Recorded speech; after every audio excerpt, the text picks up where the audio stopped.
Dear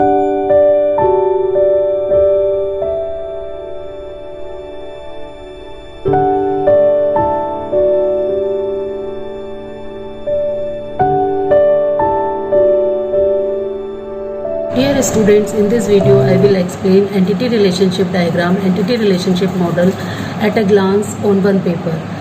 First of all, we have to understand what is ER model. मैंने previous video में detail में बताया है, जो बच्चे नोट्स भी बनाना चाहते हैं, समझना भी चाहते हैं, कंप्लीट डिस्क्रिप्शन वहाँ है। कुछ स्टूडेंट्स की डिमांड है कि madam at a glance video बनाओ और उसमें हमें जल्दी से समझ में आता है, तो ये मैं भी मानती हूँ कि बच्चों एक साथ सारी चीज़ें सामने हो तो अच्छे से समझ में आता है। तो मैंने एक ये वीडियो बनाया है, इससे आप एट ए ग्लांस भी सारी चीज़ें एक पेपर पर एक साथ देख सकते हैं। तो एंटिटी रिलेशनशिप मॉडल जो होता है वो एक कंसेप्चुअल मॉडल होता है, एक हाई लेवल मॉडल होता है जो एक्चुअल में फिजिकल लेवल पर काम नहीं करता, कंसेप्चुअल लेवल पर काम करता है। तो कंसेप्चुअल लेवल पर ईआर डायग्राम बनाया जाता है, ईआर जो कंप्लीट डेटाबेस के डेटा कंटेंट को डिफाइन करता है। मीन्स कि किसी भी ऑर्गेनाइजेशन का जो कंप्लीट डेटा है उन कंटेंट्स को डिफाइन करने के लिए पहले ईआर डायग्राम बनाया जाता है, और अगर ईआर डायग्राम हमारे पास हो तो उससे इजीली कंसेप्चुअल स्कीमा की डिज़ाइनिंग की जा सकती है, जिससे इजीली डेटाबेस की डिज़ाइनिंग की जा सकती है। तो ईआर मॉडल जो है वो मैपिंग करता है एंटिटीज़, उसके एट्रीब्यूट्स और उसकी रिलेशनशिप्स की इंटरेक्शंस की एक कंसेप्चुअल डिज़ाइनिंग में, जिससे कि कंसेप्चुअल स्कीमा की डिज़ाइनिंग की जाती है।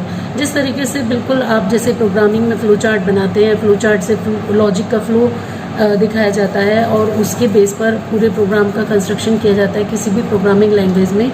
इसी तरीके से बच्चों ईआर डायग्राम अगर डिज़ाइन कर लिया जाए तो कंप्लीट डेटाबेस के बारे में ये नॉलेज हो जाती है कि इस डेटाबेस में कितनी एंटिटीज़ हैं, उनके बीच क्या रिलेशनशिप्स हैं, किस एंटिटी के कितने एट्रीब्यूट्स हैं, किस एट्रीब्यूट में किस तरीके का डेटा स्टोर किया जाएगा, उसकी क्या डेटा टाइप्स रहेंगी। तो बहुत सारी चीज़ें एंटिटी रिलेशनशिप डायग्राम से पता चल जाती हैं। साथ ही साथ कंस्ट्रेंट भी पता चल जाती है कि हमें किस पर डेटाबेस की किस टेबल पर कौन सी कंस्ट्रेंट लगानी है, प्राइमरी की कौन सी बनानी है, और इस तरीके से सारा डिटेल्स जो है वो एंटिटी रिलेशनशिप मॉडल से पता चल जाता है। तो अगर एंटिटी रिलेशनशिप मॉडल सही से बना लिया जाए किसी भी एंटरप्राइज के डेटा का, तो उसकी कंसेप्चुअल स्कीमा की डिज़ाइनिंग बहुत ईजी हो जाती है, क्योंकि जो भी कुछ सोचना है वो एंटिटी रिलेशनशिप मॉडल बनाते समय सोचना है। उसके बाद तो 1 to 1 मैपिंग होकर के कंसेप्चुअल स्कीमा की डिज़ाइनिंग की जा सकती है आसानी से, और डेटाबेस की डिज़ाइनिंग की जा सकती है। तो जो ईआर मॉडल का कंसेप्ट है, ये 3 कंसेप्ट्स पर बेस्ड है। First is entity, second is attribute and third one is relationship. तो ये जो एंटिटी होती है ये क्या होता है बच्चों? Entities are the real world things which are distinguishable objects about which information is to be recorded. Means कि जो हमारी एंटिटीज़ होती हैं वो इस रियल वर्ल्ड की वो थिंग्स होती हैं जिनके बारे में हम इंफॉर्मेशन स्टोर करते हैं, डेटा स्टोर करते हैं, रिकॉर्ड करते हैं और आइडेंटिफाई करते हैं कि हमारी डेटाबेस डिज़ाइनिंग के समय पर कौन कौन सी एंटिटीज़ होंगी जिसके बारे में हमें डेटा रिकॉर्ड करना है। We can categorize entities into 2 categories. First is based on the physical existence and the other is based on their dependency. तो फिजिकल एग्जिस्टेंस का मतलब क्या होता है बच्चों की, अगर हमें दिखाई दे कि real world thing physically exist कर रहा है तो वो एंटिटी कॉन्क्रीट एंटिटी होगी। और अगर कोई कंसेप्ट है या कोई लॉजिकल चीज़ है जिसे हम फिजिकली एग्जिस्ट नहीं मान सकते पर वो है जिसके बारे में हम इंफॉर्मेशन स्टोर कर रहे हैं, तो वो एब्स्ट्रैक्ट एंटिटी मानी जाएगी। जैसे कि कॉन्क्रीट एंटिटी में स्टूडेंट, एम्प्लॉय, बुक, ये सब आ जाएंगे, सप्लायर, पार्ट, क्योंकि ये सब फिजिकल एग्जिस्टेंस रखते हैं। लेकिन एब्स्ट्रैक्ट एंटिटी में क्या आएगा, जैसे कि लोन, फीस स्ट्रक्चर, कोर्स, तो ये चीज़ें हैं जिनके बारे में हम इंफॉर्मेशन स्टोर करते हैं। लेकिन अगर हम फिजिकल देखें तो फिजिकल एग्जिस्टेंस नहीं है, कंसेप्चुअली हैं, लॉजिकली हैं। The second type is week and stock entity. तो वीक एंटिटी क्या होती है? वीक एंटिटी वो होती हैं जो एग्जिस्टेंस डिपेंडेंट होती हैं रेगुलर एंटिटीज़ पर। मीन्स कि अगर हम वीक एंटिटी का अपना कोई प्राइम एट्रीब्यूट नहीं होता, वो एंटिटीज़ पर डिपेंड करती हैं। अगर स्ट्रॉन्ग एंटिटी जिस पर वीक एंटिटी डिपेंडेंट है उसको रिमूव कर दिया जाए तो वीक एंटिटीज़ ऑटोमेटिकली रिमूव हो जाएंगी। फॉर एग्जांपल बच्चों, किसी ऑर्गेनाइजेशन में डिपेंडेंट है किसी एम्प्लॉय के, तो वो डिपेंडेंट है तो एम्प्लॉय के रिकॉर्ड के साथ उनका रिकॉर्ड आएगा। लेकिन अगर एम्प्लॉय एंटिटी को डिलीट कर दिया जाए तो उसके डिपेंडेंट भी रिमूव हो जाएंगे ऑटोमेटिकली। ऐसे जैसे लोन की इंस्टॉलमेंट होती है, तो इंस्टॉलमेंट की एग्जिस्टेंस लोन से ही है, तो इंस्टॉलमेंट कैसी एंटिटी हुई, वीक एंटिटी। तो इस तरीके की एंटिटीज़ देखने के लिए मिलती है बच्चों। तो वीक एंटिटी जो होती है उसका अपना कोई प्राइमरी एट्रीब्यूट नहीं होता, ये चीज़ आपको ध्यान में रखनी होगी। स्ट्रॉन्ग एंटिटी जो होती है, स्ट्रॉन्ग एंटिटी का अपना प्राइमरी की होती है, यूनिकली आइडेंटिफिएबल एंटिटीज़ होती हैं स्ट्रॉन्ग एंटिटीज़, रेगुलर एंटिटीज़। जो हम अभी तक एंटिटीज़ की बात कर रहे हैं, जिसके बारे में हमने टेबल्स बनाए हैं, वही हमारी स्ट्रॉन्ग एंटिटी है। मतलब कि simple entity is called for strong entity, जैसे कि student, supplier, book. Second point is attribute. तो एट्रीब्यूट क्या होते हैं बच्चों? एट्रीब्यूट्स जो होते हैं वो किसी भी एंटिटी की प्रॉपर्टीज़ होते हैं जो उनको डिस्क्राइब करते हैं। जैसे हम स्टूडेंट एंटिटी की बात करें तो उसका रोल नंबर, उसका name, age, class, section, address, ये सब क्या हैं? एट्रीब्यूट्स हैं। एम्प्लॉय की बात करें तो employee ID, employee name, employee salary, department, ये सब क्या हैं? एट्रीब्यूट्स हैं एम्प्लॉय के। तो जो चीज़ हम फील्ड के नाम से जानते हैं बच्चों, वही चीज़ एट्रीब्यूट होती है। तो यहाँ एट्रीब्यूट को प्रॉपर्टीज़ भी कहते हैं। रिलेशनल मॉडल की टर्मिनोलॉजी में उसको एट्रीब्यूट कहा जाता है, और ये कॉलम्स के करस्पॉन्डिंग होते हैं। किसी भी टेबल में हम देखें तो कॉलम्स के करस्पॉन्डिंग एट्रीब्यूट्स होते हैं। तो एट्रीब्यूट्स भी डिफरेंट टाइप्स के होते हैं बच्चों, जैसे simple attributes and composite attribute. तो सिंपल एट्रीब्यूट्स तो सिंपल होते हैं बच्चों, जिन्हें फर्दर पार्ट्स में ब्रेक नहीं किया जा सकता। लेकिन कंपोजिट एट्रीब्यूट्स वो होते हैं जो कंपोनेंट्स में डिवाइड होते हैं, मीन्स कि जिन्हें फर्दर पार्ट्स में डिवाइड किया जा सकता है। जैसे कि सिंपल एट्रीब्यूट में हमने रोल नंबर डाल दिया, एज डाल दिया, लेकिन जो फर्दर पार्ट्स में ब्रेक ना किए जा सके। लेकिन कंपोजिट एट्रीब्यूट में हम जिन एट्रीब्यूट्स को रखेंगे, जैसे कि एड्रेस, जैसे कि नेम, तो जैसे नेम को हम first name, middle name, last name parts में डिवाइड कर सकते हैं। इसी तरीके से हम एड्रेस को house number, street number, city, state, pin code ऐसे डिवाइड कर सकते हैं। तो जो सिंपल एट्रीब्यूट है उसे सिंपल एलिप्स में रिप्रेजेंट करते हैं, और जो कंपोजिट एट्रीब्यूट है उसको उसके कंपोनेंट्स में डिवाइड करते हैं लिंक्स एलिप्स की फॉर्म में। जैसे कि मान लीजिए नेम है तो नेम और नेम के साथ उसका फर्स्ट नेम, मिडिल नेम और लास्ट नेम, इस तरीके से कंपोजिट एट्रीब्यूट को रिप्रेजेंट करते हैं। The second category of attribute is single valued and multi valued. Single valued attribute वो होते हैं जिनके अंदर एक ही वैल्यू आएगी फॉर एवर, मीन्स कि एक एंटिटी के उस पर्टिकुलर एट्रीब्यूट की वन अक्रेंस के लिए वन वैल्यू ही आएगी।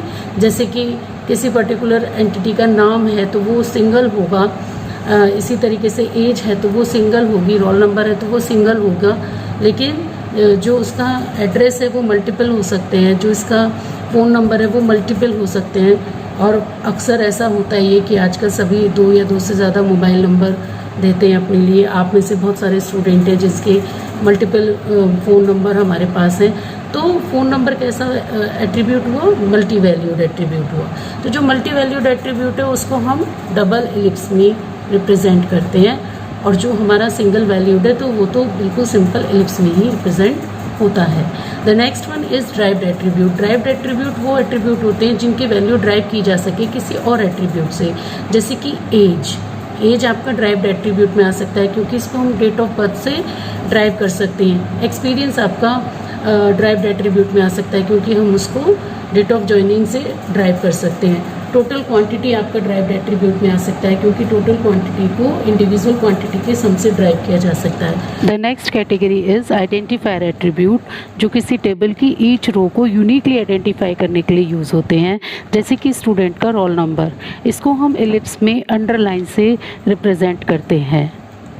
The next category of attribute is complex attribute. तो कॉम्प्लेक्स एट्रीब्यूट कौन से होते हैं बच्चों? जो एट्रीब्यूट्स कंपोजिट भी होते हैं और मल्टी वैल्यूड भी होते हैं, वो कॉम्प्लेक्स एट्रीब्यूट होते हैं। जैसे फॉर एग्जांपल हम एड्रेस का एग्जांपल ले सकते हैं। अगर किसी स्टूडेंट के एक से ज़्यादा एड्रेस हैं तो वो मल्टी वैल्यूड एट्रीब्यूट हो गया, और अगर उसमें वो पार्ट्स में भी डिवाइड कर सकते हैं हम, जैसे कि स्ट्रीट नंबर, हाउस नंबर और स्टूडेंट का सिटी, पिन कोड, तो वो कंपोजिट भी हो गया। तो multi valued plus composite complex attribute कहलाएगा। इसके बाद बात आती है डेस्क्रिप्टिव एट्रीब्यूट की। तो जो ये डेस्क्रिप्टिव एट्रीब्यूट होते हैं रिलेशनशिप के एट्रीब्यूट होते हैं बच्चों। जब दो एंटिटीज़ के बीच रिलेशनशिप एस्टेब्लिश की जाती है, दो या दो से ज़्यादा एंटिटीज़ के बीच रिलेशनशिप एस्टेब्लिश की जाती है, तो रिलेशनशिप का भी एट्रीब्यूट होता है जो उन दोनों एंटिटीज़ को आपस में एसोसिएट करने का काम करता है, तो वो डेस्क्रिप्टिव एट्रीब्यूट कहलाता है। जैसे सप्लायर सप्लाइज पार्ट, तो सप्लायर्स पार्ट को सप्लाई करता है कितनी क्वांटिटी में, तो ये जो क्वांटिटी एट्रीब्यूट है ये डेस्क्रिप्टिव एट्रीब्यूट कहलाएगा। The next concept is relationship. Relationships means the association among entities. दो एंटिटीज़ के बीच रिलेशनशिप हो सकती है, दो से ज़्यादा एंटिटीज़ के बीच रिलेशनशिप हो सकती है। तो relationship means the association means the interaction between entities. तो हम देखें तो ये 1 to 1, 1 to many, many to 1, many to many 4 types की होती है। तो ये इस बात पर डिपेंड होती है इसकी कैटेगरीज कि किसी पर्टिकुलर एंटिटी के कितने अक्रेंसेस किसी दूसरे सेकेंड एंटिटीज़ के साथ रिलेटेड हैं। जैसे कि फॉर एग्जांपल अगर मान लीजिए हम कहें कि कोई डिपार्टमेंट है, उसका मैनेजर है, तो हर एक डिपार्टमेंट का एक ही मैनेजर होगा। तो मैनेजर एक एंटिटी है, डिपार्टमेंट एक एंटिटी है, तो मैनेजर का डिपार्टमेंट एंटिटीज़ के साथ कैसा रिलेशनशिप हुआ, 1 to 1, कि 1 डिपार्टमेंट 1 मैनेजर, तो 1 to 1 रिलेशनशिप हुई। The second one is 1 to many relationship. 1 to many relationship का मतलब कि अगर हमारी एक एंटिटी का सिंगल इंस्टेंस दूसरी एंटिटी के मल्टीपल इंस्टेंसेस के साथ रिलेटेड हो, तो हम ये कहेंगे 1 to many रिलेशनशिप। जैसे फॉर एग्जांपल कि हम कहें कि एक साइंटिस्ट है, वो बहुत सारी इन्वेंशंस करता है, तो साइंटिस्ट का इन्वेंशन से कैसा है रिलेशनशिप, कैसी है, 1 to many रिलेशनशिप है। Similarly many to 1 relationship. Many to 1 relationship का मतलब होता है बच्चों की many occurrences of 1 entities are associated with only 1 occurrence of second entity. तो यहाँ पर जैसे कि हम कहें कि स्टूडेंट एनरोल्ड इन कोर्स, तो many students enrolled in 1 course, तो यहाँ रिलेशनशिप जो होगी मैनी टू 1 होगी। इसी तरीके से हम कहें कि एम्प्लॉयज़ वर्क्स फॉर डिपार्टमेंट, तो many employees works for 1 department, तो यहाँ पे रिलेशनशिप कैसी होगी, मैनी टू 1 होगी। The next one is many to many. तो मैनी टू मैनी रिलेशनशिप क्या होती है बच्चों, मैनी टू मैनी रिलेशनशिप होती है जब 1 एंटिटी की मल्टीपल अक्रेंसेस अनदर एंटिटी की मल्टीपल अक्रेंसेस के साथ एसोसिएटेड हो, रिलेटेड हो, तो वहाँ मैनी टू मैनी रिलेशनशिप होती है। जैसे कि हम कहें कि सप्लायर सप्लाइज पार्ट, तो many suppliers can supply many part. जैसे कि S1 P1 P2 P3 को सप्लाई कर सकता है, S2 P1 P2 P3 को सप्लाई कर सकता है, इसी तरीके से P1 को S1 S2 S4 सप्लाई कर सकता है। अब हम इसको एक एग्जांपल से अंडरस्टैंड करेंगे बच्चों। यहाँ मैंने एग्जांपल ले रखा है स्टूडेंट एंड कोर्स का, स्टूडेंट एनरोल इन कोर्स। तो स्टूडेंट कोर्स क्या है, एंटिटीज़ हैं। कैसी एंटिटीज़ हैं यहाँ पे, स्टूडेंट आपकी कॉन्क्रीट एंटिटी है और कोर्स कैसी है, एब्स्ट्रैक्ट एंटिटी है। एनरोल इन ये क्या है, this is the relationship. Relationship को हम डायमंड शेप में रिप्रेजेंट करते हैं, एंटिटीज़ को हम रेक्टेंगल में रिप्रेजेंट करते हैं।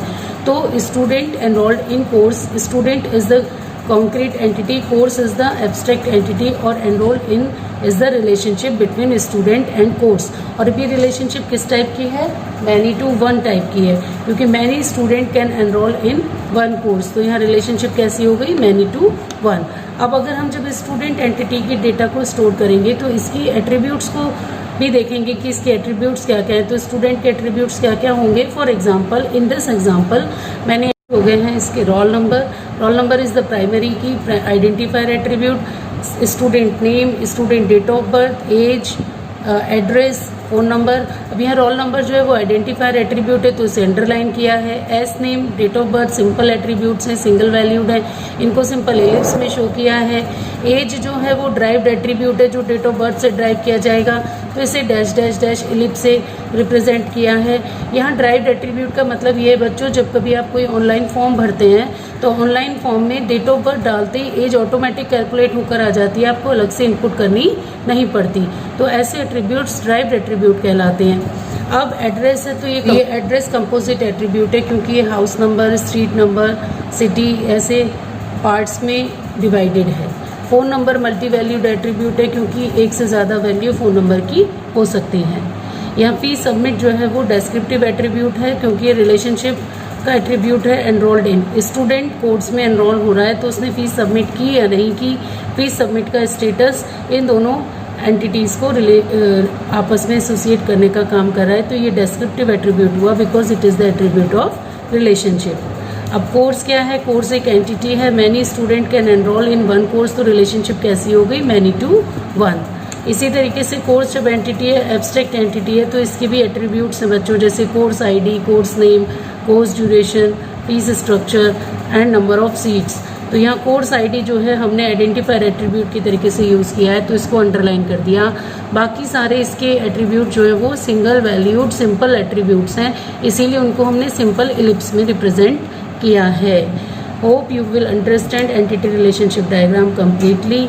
मैंने एक ही साथ आपको सारी बात बताने की कोशिश की है बच्चों। I hope you will understand. अगर आपकी कोई क्वेरी या डाउट्स है आप मुझसे क्लास में या कमेंट बॉक्स में पूछ सकते हो।